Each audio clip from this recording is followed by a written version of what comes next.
But welcome to The Last Word. Thank you very much for your company. Hit that like button. It is a daft o'clock. We are making videos now. Won't be done until at least 1 a.m. So if you can, you're helping us out with you obviously, so you get free entertainment, free content from us. Yes, you might get an odd advert because you've got it with YouTube. That's how we get some ad revenue. But again, members can get more access by clicking the join button. And of course, please keep your comments coming. I'll be reading some of them out, and as ever, I always say this because I think it's right. Thank you very much for opting to choose Newcastle Fans TV to watch tonight. So this is The Last Word. As you know, people who are regulars on this video, we're going to have a look at both the lineups. I talk about the first half, talk about the second half, and then we'll have a little look at the league table because it's squeaky bum time all over you. Fulham tomorrow. Please, Crystal Palace win. If you're watching this on Sunday, then today, that'll be.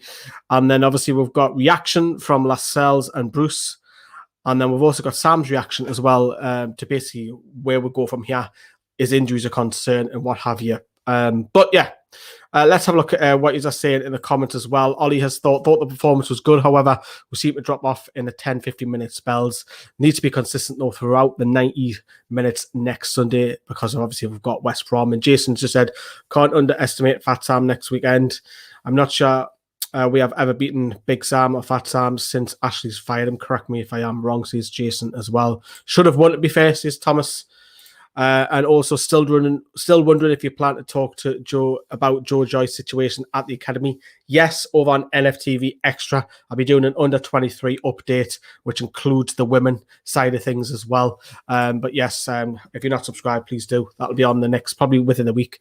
And good day, Lee. Disappointing that we've only picked up a point, but at least it's not a loss. Yes, totally agree with you on that. Right, let's jump straight to it then. Let's crack on with it. So let's have a look at the opposition first of all, which is, of course, is Wolverhampton Wanderers. Back to playing three at the back. Obviously, we had Dave on in the preview and in the build-up show to the watch-along, and he was predicting Wolves would quite easily win 3-0. I might say who's laughing now, Dave, but I don't want to say that because it's only ended up in the draw. But maybe we've surprised Dave perhaps tonight because I thought Newcastle played really well. But you look at that team, you look straight away, it's Adama Traore. We'll touch about him very shortly because I thought he was their best player. William Jose, again, I touched upon this. I haven't seen much of him. Again, that show tonight. Pedro Neto, very quick, very skillful on the ball. We know about Moutinho. We know about the quality Neves has, of course, and they play the wing-back system as well. So that was Wolves' lineup. But if we have a look at the tune, and of course the big one was the goalkeeper change, wasn't it? Martin Dubravka, it was back in goal. Again, we'll talk about him, of course, about one of the goals coming up. And then you had Emil Krath, Jamaal Lascelles, Kieran Clark, Jamal Lewis, Isaac Hayden, John Joe Shelby, and then you've got Joe Willock trying to help further forward. Miguel Miron was playing like a, what do you want to call it, a false nine? Because Joe Litton was technically over on the right-hand side. And then you had ESM on the left, and obviously you can see the substitutes bench there. So that was the lineup. With the lineup, I wasn't like, there was a couple of players I wanted to say in there. I want to say Fraser start with Almiron and ESM. People go, oh, you can't play that because of the system and what have you. Well, I want to see all three of them play. That's my personal preference. The goalkeeper, I am one of them that did want Dubravka back, but I only just changed my mind. It wasn't like for weeks on end, oh, Dubravka's got to go back and goal. I've only literally just changed my mind the last few days when I was speaking to Johnny about it, and very, very, well, I wouldn't say I'm happy to see him back. I think we've got two great goalkeepers, but they're making little errors at the minute, which we're going to talk about. But we've got a lot of injuries. Fernandes is back next week. Manquillo's been in training, so he should be back. Obviously, Callum Wilson's not going to be back, and probably for the Spurs fixture after the international break. And then we've got some injury news today, which we've lost a couple of players. But I thought we're starting off really well, to be honest with you. And for me, Miguel Miron has to score. This is the best chance in the first half. And first of all, I have to give credit to John Joe Shelby, because what a fucking ball that was. I know everyone's going to talk about Almiron hitting the post, but if you just rewind it, Shelby's body's like reverse pass and clips it through to Almiron onside. Fantastic pass. His performance was much, much better, John Joe Shelby's tonight. Pleased the lads have scored him high, because he was the I wouldn't say the John Joe of old, but at that kind of form, dictating through balls, putting in challenges, you know, that's all we ask. A bit of quality, a bit of fight. But he plays in Miguel Miron. He's 8 yards out. He's on his left foot. For me, that has to go in. Some people might say, oh, you're being a bit harsh there, but from 8 yards out on his left foot, 1-on-1 the goalkeeper, Premier League international winger, that's got to get in, surely. That's got to be a goal. Surely that has to go in.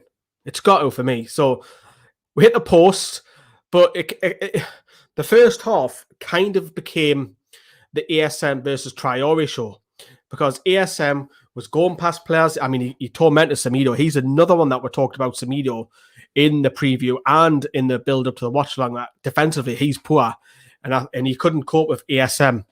And he was cutting in, and ASM was going past a couple of players. And then, of course, it wasn't just him. We had Traore as well, trying to steam the limelight. Obviously, he was playing on the left-hand side for the second game running, for coming inbound, coming in. You've seen a couple of players take up out, notably Kieran Clark, literally just wiped him out, didn't he? So it was kind of like the first half was, who's the better? Is it ASM? Is it Traore?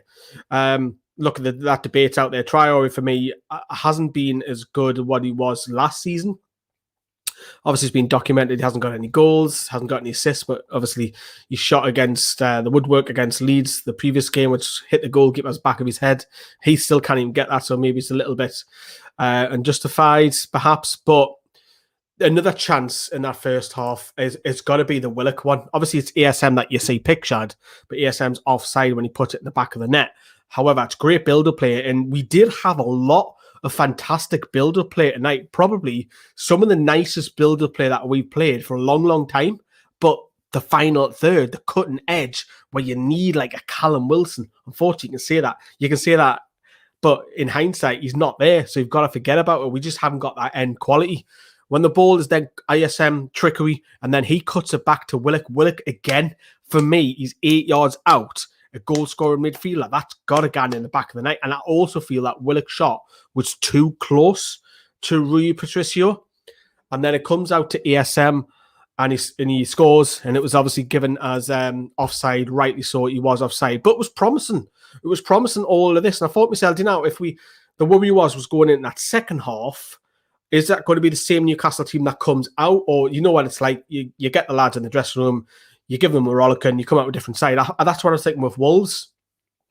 The intensity wasn't as high, of course, in that second half, but we did score very, well, I say early on in the second half, we did. We had a few injuries, of course, and the injuries, I may as well talk about them now rather than talk about the goals in a minute. But my worry is Miggy looks like a serious one, first of all. If that's a groin injury, you're talking weeks there. And we're at the crucial period, and I've said this for the last few weeks, we're at a crucial period now in the season where we have to pick up points before the international break hits. Obviously, we're hoping for Palace victory tomorrow, or today, depending on when you watch it. It's today, technically, because it's after midnight. So, but then obviously West Brom done us a favour by beating Brighton. So, you know, you need your quality players fit for these type of games. And ASM's injured, and the ASM one thankfully doesn't look too serious. But what Steve Bruce said at the end, I mean, you'll hear from Steve Bruce in a minute, but that injury does not look good. And Almiron's been playing really well. I know he hit the post and should have scored, but overall, the last 5 or 6 games, Almiron's been mint. And then you think about them injuries. If you take them out, Ryan Fraser has to come in straight away. There's no doubt about it. It's Jacob Murphy is probably, if he is playing that kind of 3 further up the top for the high pressing way that we play, you're not going to put Matt Ritchie for high pressing, are you? Because he's got any pace. Obviously, we'll talk about Matt Ritchie, but does he change the system, go 2 up top instead against West Brom? I mean, that's a debate that we'll have later on in the week as well. But let's have a look at what you're saying before I talk about the goals as well. Liam has just said there, I won't be surprised if Brighton beats us. Ain't beaten them in since the championship season. Yeah, you're correct. That was that mad Diarmi goal in Perez as well. Frankie says, hit that like button. The guys are going long in the evening and night. Thank you very much. As you can see, my eyes are absolutely killing us. I've been behind the scenes getting all the videos correct and looking good and getting it shared. And Sam's been helping me out on that as well. So thank you, Sam. And John says, we need to win games for the sake of our goal difference. It could be an extra point come the end of the season. It's a very, very good point on there as well. Where have I just seen a comment about ASM? If Maxi's injuries is bad, do you reckon that was Maxi's last game in the Newcastle shirt, says Alex? Too early to tell, innit? Not yet. I don't think... Has ASM had a better season than last season? Has he? I think it's probably maybe similar. I still think there's another level. Although ASM is brilliant and go past 2 or 3 players, I still think ASM can get to another level. He's got to get more goals and assists for me. And I scored against Man U, but for me, he's got to, if he wants to be, if ASM wants to play for a big 6 team or Champions League football, he has to get double figures. He's in Newcastle for a reason, because he doesn't. We can't even beat Sheffield United, says Tangy. Yeah. Was that a penalty on the line? We'll come to that in a moment, Martin, because we're going to talk about now the goals first, and we'll talk about that penalty incident. But as I say, so Ryan Fraser was brought on. I thought Ryan Fraser was shite against Man U, but tonight he was a lot more livelier. Good build-up play. The ball comes back out to Fraser, and it was Wolves half clear it. The thing I like about Fraser, he's he can go 2 different ways. You can beat your man because he's got full of pace, or he just likes to whip it in first, get it out of his feet and whip it in, which kind of quite similar to obviously what Beckham did. Not in the same kind of quality, didn't get me wrong, but that type of way, he'll get it out his feet and whip it. That's what I like about Fraser. And obviously there's big sexy Jamaal Lascelles who pedders it down. I'm screaming around the house, cats are petrified, hiding away. Happy days. And I actually thought, you know what, we deserved that. But then we're easing the gas off a little bit after that goal for me. And then the Wolves goal, there's so many people at fault here. The first thing is, right, Jamaal, stop the cross, right? That's what they always say, stop the cross. But when the cross comes in, it's then more of a responsibility for whoever's in that box to try and clear it. Right, so you stop the cross. You didn't stop the cross. I mean, this crosses come in 20 times a game from your opposition. You're not going to stop them all. So I'm not going to actually personally point the finger at Jamaal Lewis on this one, because I think it's a bit harsh. I think what the problem is that Ruben Neves, what's happened is before he runs into the box, Joe Willock was running and seeing him, and he just passes him on kind of to Isaac Hayden without any communication. Isaac Hayden's doesn't know his whereabouts because there's a bit of confusion with the system, with the structure of who's playing where. More on that very shortly, because Lascelles and Bruce talk about it. And then Neves heads it, so you could really point your finger at Willock's not tracking his man. Jamaal Lewis hasn't stopped the cross. Hayden's in Neyman's land. But for me, the goalkeeper has to save that. The goalkeeper has to save that for me. And we've talked about Dubravka coming back and goal, but that's piss poor from Dubravka. I'm sorry, but he should be doing a lot better than that. That's crap. That's shit, mate. That's shit. That's crap. That's not good enough. It's simply not good enough. He's got to be saving that. People, he's only played 1 game in 8 months and all that. Fuck that. He's been training every day, man. He's got to be saving that. He has to. That's a goalkeeping error. And people are saying, we've got to change Dubravka. We've got to put him in. And, I only just literally changed my mind about Dubravka the last few days, last week. I haven't been one for weeks and weeks and weeks wanting Darlow drop, because I don't think Darlow really deserves it. And it's funny that it's like a bit of karma back to Steve Bruce. And there obviously is talk about Darlow's found out the wrong way. I just think the media are getting bites out of Steve, and I'm not sticking up for Steve Bruce. I didn't get us wrong, but the media are looking for any bites off Steve Bruce at the minute. Any bites? You've seen it in the press conference, laughing with Ole Gunnar Solskjaer, and then the Darlow one's being put on the newspaper saying that Darlow's found out the wrong way. It's a grown man's sport, man. It's a grown man's fucking sport. John Joe Shelby just came out saying he's the best man, or one of the best man managers for one-on-one that he's ever worked with. He's not going to then take the piss out of Carl Darlow. How about, man? I think the media have found something that they can sell stories on. So I'm not sticking up for him, but that's my personal belief with the media. But Steve Bruce plays to it because he says stupid stuff as well. So he kind of puts himself back into it. And I seen one with the whole, he told Graham Jones to fuck off and on the touchline and so on. Look, that could be anything. That could be like Graham Jones might be saying, Joe Linton's not doing that well, or nah, he can fuck off, you know what I mean? I don't think it was directly fuck off Graham Jones directly. I think it's a conversation about something that's happening in the game. So I think that's been blown out a little bit out of context.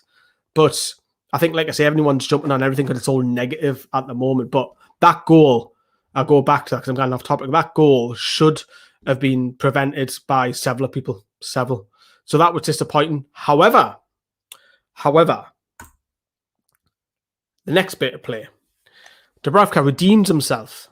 Because whether he knows much about it or not, I personally don't think he knows too much about it. Corner comes in. Wolves were putting on the pressure. The corner comes in.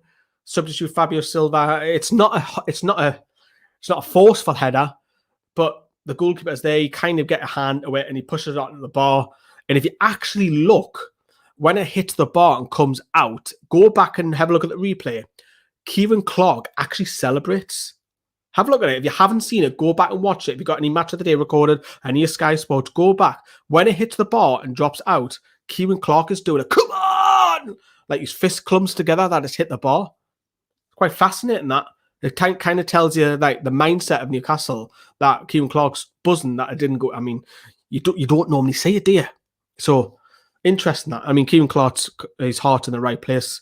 With that, he's just showing a bit of passion that Newcastle haven't lost the game because he'd probably be thinking that this is going to happen, isn't it? But obviously, we're going to get some reaction from Steve Bruce in a moment. But my personal man of the match today is Jamaal Lascelles. Granted, he scored the goal, which does, of course, help without any shadow of a doubt. Cannot blame the goal on him. I like the fact his performance was spot on tonight. And I like the fact that he came out after the interview and basically told her like it isn't. I'd like to see Jamaal Lascelles speak a little bit more on camera because he has no bullshit. And he had no idea with the confusion with the goal and how the setup was. And we're going to come back to that because I'm going to play the Bruce. You've got to listen carefully to it. But the reaction from Jamaal Lascelles and Steve Bruce back in a couple of minutes. Yeah, I definitely feel like we deserve more. I thought we was a better team. We had a lot of chances, and you know we need to do better in front of goal. Cost us today, I guess. We had plenty of good chances that you dream of having, and we didn't put them away. Yeah, we know the situation we're in. And, you can see by the way we was playing today that how much the game meant to us, and how much effort we put in. And it's just unfortunate we didn't come away with all 3 points. Yeah, I'm not too sure. I'm going to go in and speak about that now because I'm not sure myself. Yeah, I think so. You can see by our attitude that how hungry we are, and if the positive thing is we're all on the same page and we're all pushing and fighting, and it's just pleasing to see that we've all got the same attitude, and with that, performances and results will come. Well, the first half an hour until unfortunately Miggy picked up his injury, I thought we were excellent, and we have created 2, 3, 4 big opportunities, and when that's at this level, to be brutally honest, you have to take them. So we're a bit disappointed with that, and of course the injuries again have disrupted us badly. That little bit of to go calm and stick it in the net, and we've had enough chances, big chances, especially in the first half, as I said, to get a couple of goals, and unfortunately we didn't take them. The direction, which unfortunately Matty didn't get it on quick enough, the instructions of how we were doing it. But when you look at the goal, we should stop the cross, and when the goalkeeper looks at it again, probably he'll think, could I have done better? So yeah, it was a frustration for all of us, but we'll have to concede that one and make sure that our instructions will do it from the sideline. Who knows where it is? A point should be. It could be enough, but we'll have to wait and see. Yeah, they're frustrated because they played very, very well, and unfortunately we've given a poor goal away. So they've got a good right to be disappointed, but there's again a lot of positives that we can take out of it, especially the first half an hour. We could do with a little bit more luck in the injury situation we're picking up, but we'll have to get on with it. It's too early, but somebody like Miggy in particular, Almiron, is for him to come off and be in the state he's in, then we fear the worst. We fear the worst. That's not a good sign, is it? It's really not a good sign about Miguel Almiron.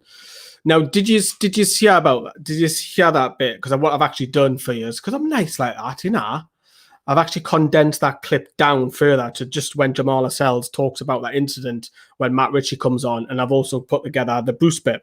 So Matt Ritchie comes on, and apparently Matt Ritchie, according to Steve Bruce, which I'll hear in a minute, Matt Ritchie doesn't tell some of the team or all of the team who's playing where.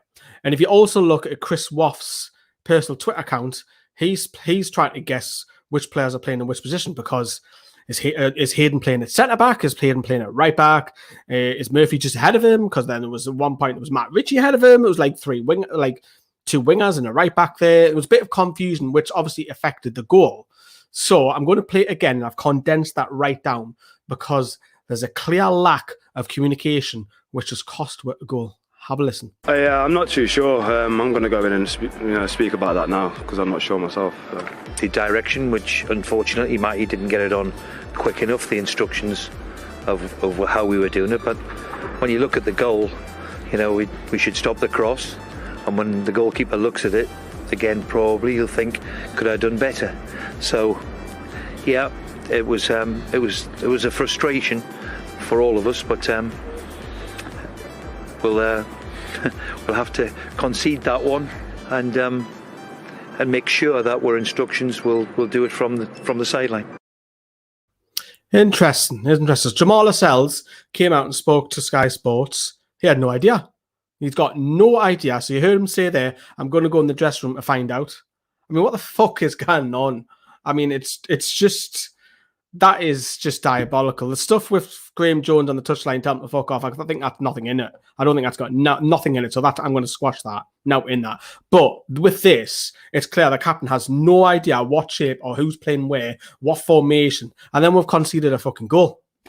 We've just cost ourselves 2 points. And Steve Bruce has then come out and digged out Matt Ritchie, saying, well, it's Matt Ritchie who hasn't came on. So next time, because obviously you see when you see substitutions, the games you watch tomorrow, the games you watch on Monday, you always see players pointing and doing this, and we're going to go to a 3, or we're going to you're playing there. You see that all the time when subs come on, don't you? You do.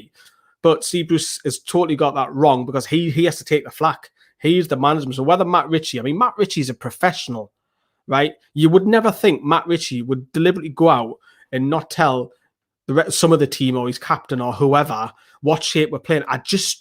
Matt Ritchie's not that type of bloke, man. We've had him on the channel before last year. Nah. You really think Matt Ritchie, yes, he hasn't played for 7 weeks, is going to run on that pitch and not tell anybody the new system and the new tactics? Nah. Not having that. Not having that one bit. That's a load of bollocks, that. There's been a miscommunication, and that has to fall, unfortunately, down to the manager, because that's the way it is. You have to take the flak. You get the wins, you get the positivity, you get the losses, you get the negativity. We get the draws. It's kind of neutral, isn't it? Don't get me wrong, we played well tonight for large chunks, but there's massive communication there that has cost us, and that could relegate us. It really could. It could relegate us, because it come the end of the season, if we go down on goal difference, or because we've dropped 2 points because of some daft communication wasn't passed over. Quality of management, isn't it? This happened before with Bruce. Remember Williams versus Arsenal? Very good point, Adrian. Williams came on, had no idea where he's playing. He's dispossessed. Aubameyang goes and scores. 1-0 doing.